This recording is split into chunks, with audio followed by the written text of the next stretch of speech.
Hey everyone, this is Wes Mahler with Tracking 22. We're at Affiliate Summit West 2009 in Las Vegas at the Rio Casino. I'm here with Charles No from Wicked Fire, and I follow him on Twitter.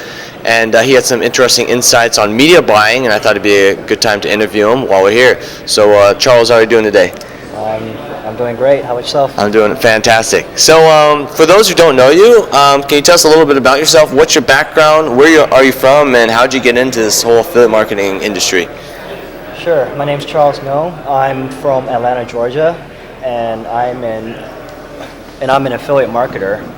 And I got into this industry about a year and a half ago. I just stumbled onto John Chow's blog one day, and he posted his revenue saying he made $10,000 a month, and I was like, wow, I don't make that much. So I started a blog on something, and I started selling some ClickBank products, but then I started doing some research, how do I sell more ClickBank products, and fell into affiliate marketing. I heard about affiliate marketing, and then from there I somehow stumbled onto wickedfire.com, and from there that was sort of the turning point where I started making progress, because before then I was sort of on warriorforum.com, digitalpoint.com, and all these people trying to sell me their ebooks. So once I found the right resources to learn from, then it started really picking things up. But I've probably been an affiliate marketer for about a year. My first campaign started a year ago, and I've been full-time at this for about 6 months since Affiliate Summit Boston. That's when I quit my job. Nice. That's kind of been the theme lately. The people have read John Chow and they found Wicked Fire, and that's how they got started. It's pretty interesting. Yeah. So tell us, actually, you don't have a blog, and actually everyone else we interviewed had a blog, and they actually talk about having a blog, but you're kind of on the other side. You said you don't like to have a blog. What's your reasoning behind that? And well, there's a lot of reasons why I'm not into a blog. The main reason is it takes a lot of time. You gotta update a lot, and for that time, I'd rather spend the time making the campaigns and stuff. And another reason is I don't want to, get my name too famous, because the thing is people start trying to see what you're trying to do. So it's sort of better to stay underground. Right. But I have a Twitter because I like staying connected to people, and it helps me get connected to people. I get to meet other affiliates and also, networks and stuff. Gotcha. And also you go by the name Dr. No on Twitter. Can you explain how that name came about? Sure. The main thing, I got it from my last name's No. So James Bond's first movie was Dr. No, and I thought that would be great. And one thing that's great about this name, whenever I go to conferences, people don't know what the person looks like behind their screening, but when someone meets me and they see my last name No, they know that I'm Dr. No. So it's kind of like I don't have to introduce myself as that guy. So I use that name on Wicked Fire and Twitter, and I sort of go by that name online. Very cool. And you mentioned that you don't like Google search as much as you do on Google content, and you kind of just focus on doing the content network. What was your philosophy and reasoning behind that? Well, I got experience in both Google search and Google content. I used to work for Staples. I did their search for about 6 months before I went full-time to affiliate marketing. And the thing with search is I feel it's a lot of time and effort involved when there's other traffic sources that are much easier and can provide a lot better return. The problem with search is you gotta research keywords, group them, ads, create the landing page, then you gotta worry about the quality score. The main reason why I like Content Network is because I don't have to deal with quality score. I don't even have to have a landing page. I can just direct link. And what's great about Content Network is a lot of people really just don't understand it, so there's not as much competition. But Google has really improved their Content Network in the past 1 or 2 years with site placement availability, and their tracking system is really good. So search is great. It's just not for me. I don't enjoy doing it, and I find there's a bunch of other places that I can find traffic sources from.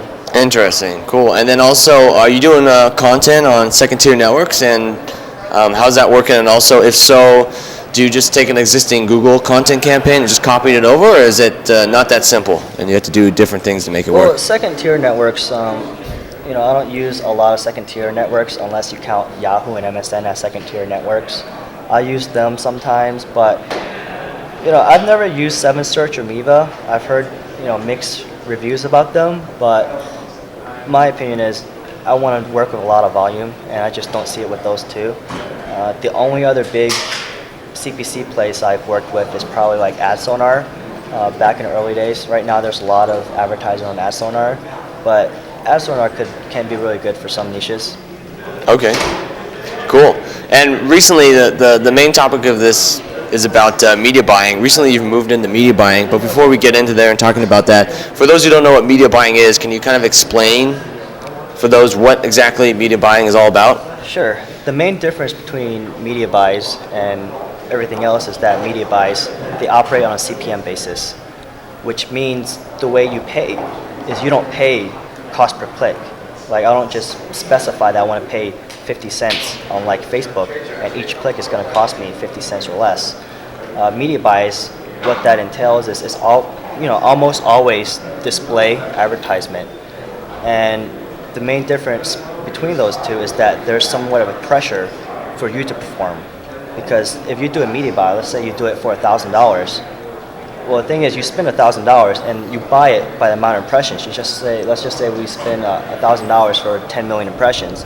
Well, what happens is you will get 10 million impressions, but if no one clicks it, you're out of $1,000. Very risky. Yeah. Whereas Google AdWords or Facebook, you specify a budget of $1,000 and CPC of 50 cents. Well, it's on the platform itself to perform. There's pressure on them. If they can't give you the clicks for the amount you want, then you don't pay. Whereas the opposite, you prepay it, and if it doesn't perform, you're out of luck. You can't get your money back. I gotcha. So those are pretty much the main pros and cons of media buying, or would you say there's other factors as well? There's definitely various pros and cons. One of the pros of media buys is it's relatively simple in terms of you just pay, let's just say you pay $1,000, and you're just, at the end of the day, you're just going to track how much revenue you did and how much profit. That's as basic as it gets. You don't have to worry about number 1 or number 2 position. You don't have to worry about number 1, number 2 position. You don't have to worry about quality score either. Okay, that's nice. You always get guaranteed impressions. You get guaranteed impressions. Yeah, if not, you can always get a refund back. But some of the cons to media buys, number 1 thing, is very risky. Like I said, if you have an ad and it doesn't perform, you could be out of money.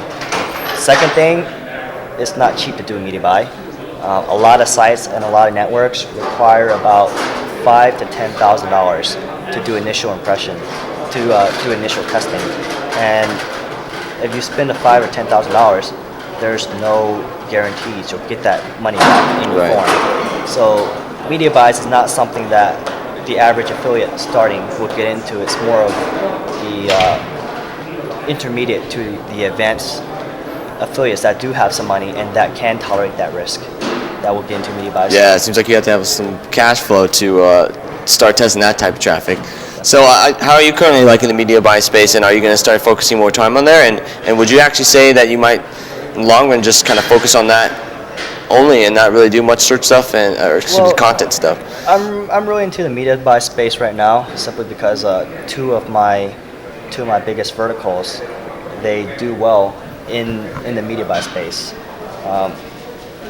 The thing with media buys is it doesn't work for every single offer or vertical, because the CPCs tend to be on the more expensive side. So I can't do a media buy for, like, let's just say zip submits or dating, because gotcha. Let's just say their EPCs are 20 cents. Well, generally my CPCs are like a lot more expensive than that. So I enjoy media buys, but you have to have the right verticals and the right offers in order to do them. You just can't do it for anything. Gotcha. Okay. So then how would someone pretty much just get started in media buying? Would they just sign up through pretty much some ad networks that have some ad inventory, and that's pretty much the basic, and you kind of just... Well, there's 2 different places to get media buys. You could either do it through a network. There's various networks like Value Click and stuff like that. You could broker it through a network. Or, if you want, you could go to sites directly. So let's just say I'm doing a dating campaign. Okay, what I would do is, I would go type in Google for some of my niche keywords. Let's just say I'm doing black dating. I'm doing black dating, and that's my offer. What I would do is perhaps I would go to like various websites, like black dating websites that gives advice and whatnot. And I would look at the bottom. Some of the bigger ones will have a section saying advertising.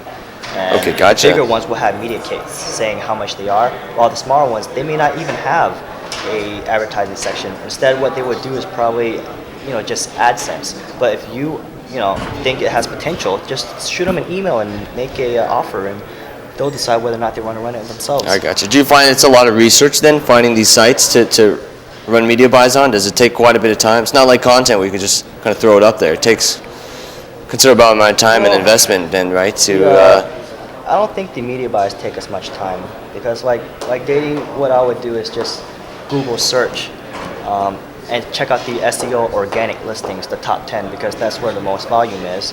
And you can also use various tools like Quantcast.com and check out one site, and they'll have referrals from another one. So Okay, gotcha. My personal opinion is, the better you get at media buys, it gets easier, because you sort of feel which offers can do well. It's just the hard part about media buys is just when you're first starting, you don't know if the site is good, if it's trash traffic or it's legit traffic. But you see that it's legit traffic, and you exhaust this one particular vertical, you can probably sell them something else if you know that site performs well. Okay, gotcha.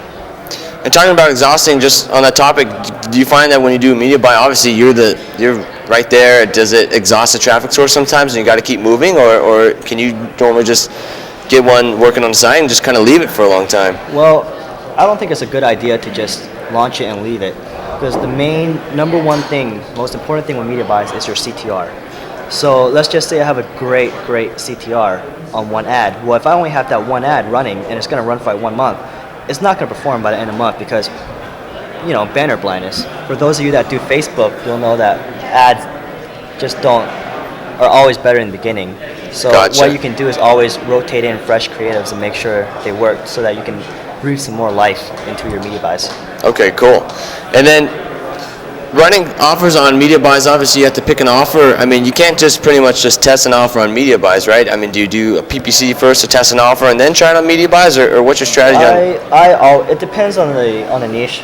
My favorite way to advertise is Facebook, because it's just so simple. The hard part is getting ads through, but I usually test things first on Facebook, see how the offer performs, and then I'll test some other places like Google Content Network or some other sources. But I never use media buys as my first niche I enter in, or the first traffic source I'm testing a niche in. I always test other places, because I can control things much better. I can choose to spend like maybe $100 or $500 to test the campaign, whereas a media buy I would have to commit at least $5,000 or so, depending on the traffic source.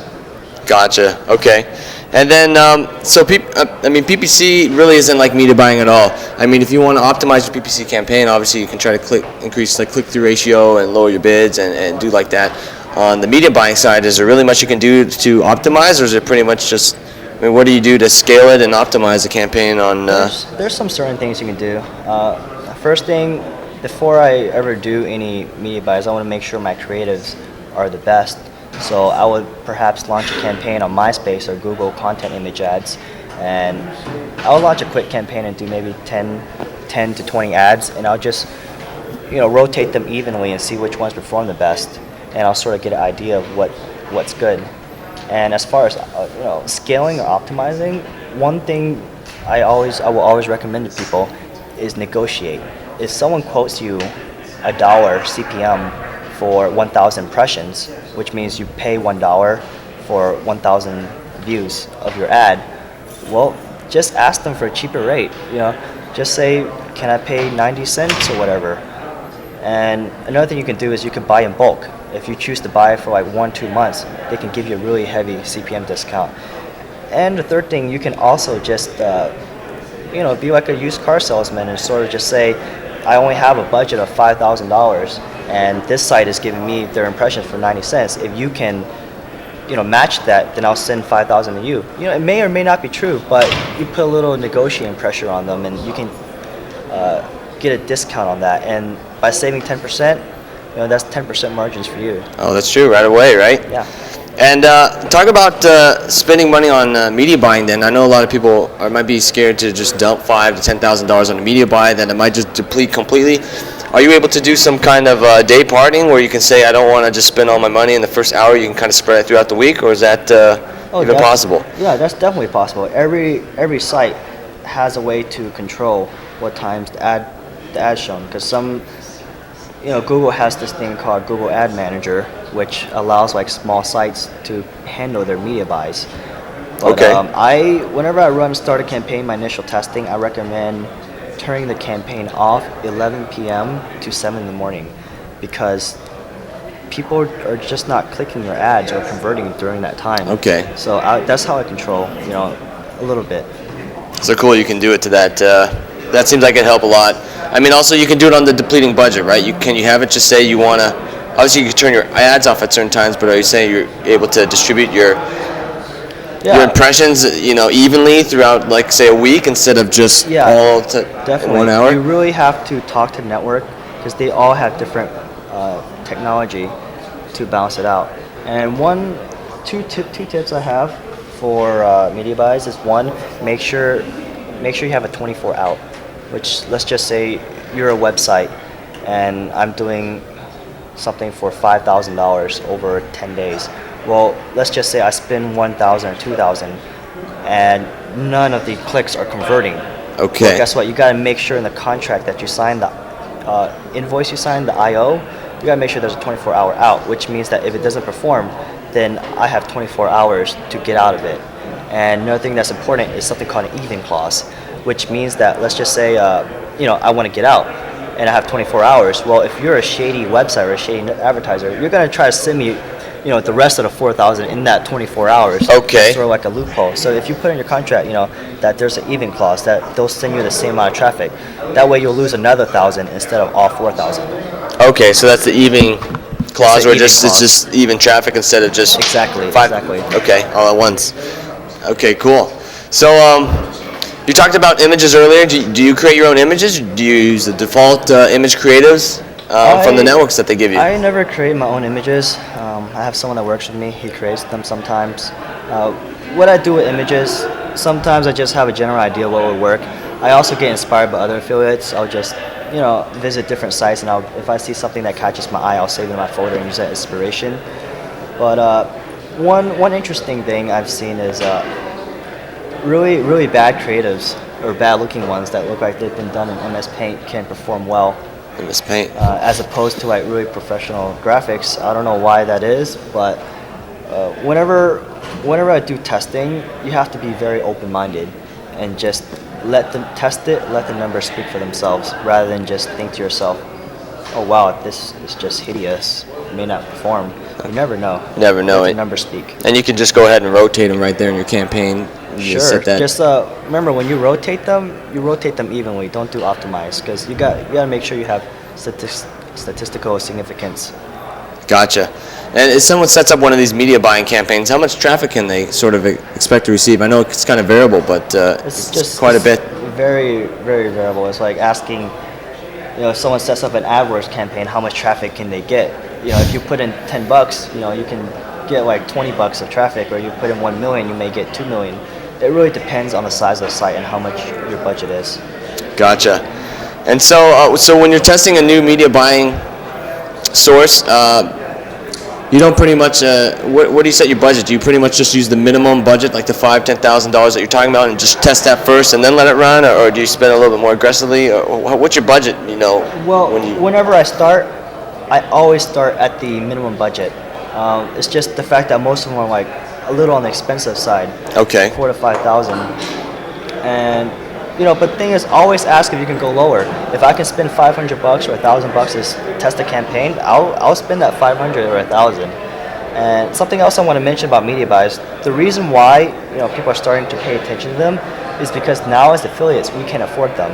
With the bad economy, a lot of big companies like insurance, mortgage companies, they cut back on their advertising budget.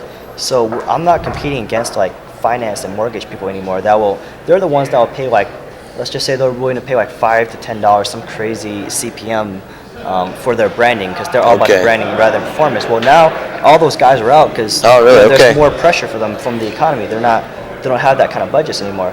So what happens is these sites and these advertising networks are decreasing the amount of CPM because there is more supply than demand from now compared to 3 years ago. So that's why I recommend you always have to negotiate and try to get a cheaper discount. Gotcha. Okay. And then just two last questions. So, for the most part, if someone is doing fairly well on PPC or something like that with an offer, is it almost all the time that you can just start running it pretty efficiently as well in media buys, and that's one option of scaling, or not necessarily all the time? It really depends. There's really two types of offers when you want to connect with media buys. There's going to be like the kind of offers that will work anywhere. So let's just say diet or free credit reports. Those are the kind of things that everyone is into. So you could do media buys on like general sites that everyone goes to. But let's just say I'm doing a niche kind of site. Well, you're only going to target a certain website. Not broad enough, kind of. Yeah, exactly. Because you do something too targeted, like I said, black dating. You just can't promote that on CNN.com and expect everyone to click it because it's too niche. You would probably do better at like, rap forums or something like that. Right. Yeah. Gotcha. Okay. And then just one last question, Charles. Knowing what you know now, you've been doing affiliate marketing for a year. Knowing what you know now, is there anything that you do differently if you started all over again? Well, if I had to start everything all over again, I would probably pay less attention to the blogs and pay less attention to blogs and some of the worst forums out there, like Warrior Forum and Digital Point. And I would probably focus less on search. When I first started out, I didn't have a lot of success in the beginning with paid search, simply because I had to do so much with the quality score and stuff like that. Not to mention, it costs a lot for search. They tell you to bid high. Let's just say I'm in college or something, and I have $500 to $1,000, and people are telling me you got to bid high, and then you slowly lower the bids because of quality score. You get a high CTR, which equals high quality score, and Google rewards you with low CPC. Well, guess what? I'll spend $1,000, and Google hasn't rewarded me yet. So I'm sort of during that time when I was trying to learn search, it was just way too much for me to learn, and I didn't have the budget to successfully break into any campaigns. And my first successful campaign, first real big campaign, was actually on Facebook. Okay. So what happened was I sort of used Facebook since it was easier, and I used that money to break into content. And now I'm just going on different traffic sources. But now, I'm interested in going back to search actually, because now I actually have the money to compete against big companies and bid like, $1, $2, $3 per click, and have enough money to get statistical significance. Gotcha. But all in all, I wouldn't really change anything I did, because I started affiliate marketing a little over a year ago, and right now I'm a full-time affiliate marketer, and I think I'm doing decent. Absolutely. So wherever you are, I don't like to think about the past and regret it. I like to look forward and try to make the decision so that I don't have regrets in the future. Nice. Right on. Well, thanks, Charles. Appreciate all your input. Yeah, no problem. And you can find Charles on Twitter. It's twitter.com/Dr_No, which That's is right, that's NGO. All right, Cool. guys. Thanks. Later. Okay.